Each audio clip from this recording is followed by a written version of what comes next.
Hello friends, இன்றைக்கி நம்ம நவாஸ் கிச்சனில் நல்லா கிறிஸ்பியாக முறுமுறுன்னு முருங்கைக்கீரை மெது வடை எப்படி பண்ணுறதுன்னு பார்க்கலாம்.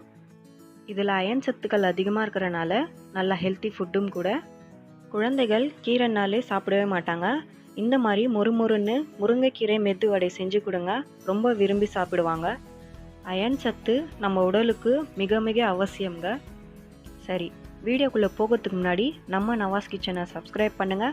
இந்த வீடியோ உங்களுக்கு பிடிச்சா லைக் பண்ணுங்கள், ஷேர் பண்ணுங்கள். வாங்க வீடியோக்குள்ளே போகலாம். இந்த கப்பில் 1.5 கப் அளவு உளுத்தம்பருப்பு நான் 1 மணி நேரத்துக்கு முன்னாடி ஊற வச்சுருக்கேன். இப்போ ஒரு மிக்ஸி ஜாரில் காரத்துக்கு 4 பச்சை மிளகாய், நம்ம ஊற வச்சுருக்க உளுத்தம்பருப்பு சேர்த்துக்கிறேன்.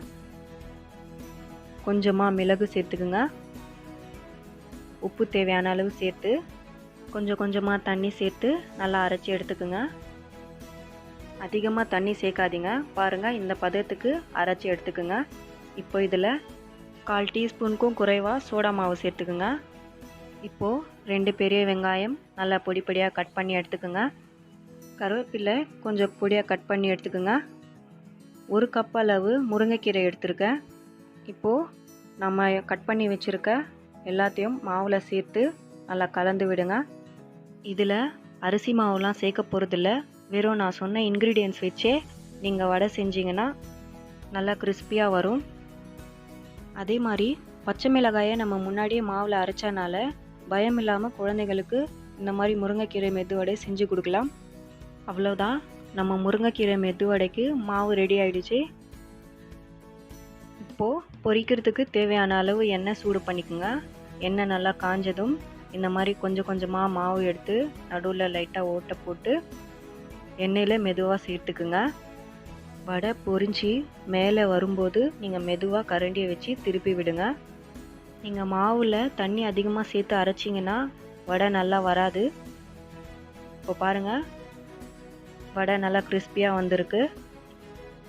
இப்போ மீதி இருக்க மாவுலேயும் வடையை பொரித்து எடுத்துக்கலாம்.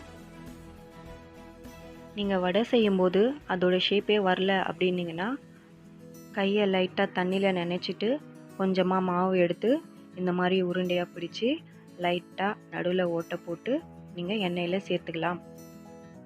இதே மெத்தடில் நீங்கள் செஞ்சிங்கன்னா நல்லா பர்ஃபெக்டாக வரும். பாருங்கள், எவ்வளோ முறுமுறுன்னு வந்திருக்கு, நல்லா கிறிஸ்பியாக இருக்குது. அவ்வளோதாங்க, ரொம்ப சிம்பிளாக முறுமுறுன்னு முருங்கைக்கீரை மெது வடை தயாராகிடுச்சு. நீங்களும் கண்டிப்பாக ட்ரை பண்ணி பாருங்கள். இந்த வீடியோ உங்களுக்கு பிடிச்சா நவாஸ் கிச்சனுக்கு சப்ஸ்கிரைப் பண்ணுங்கள். தேங்க்யூ.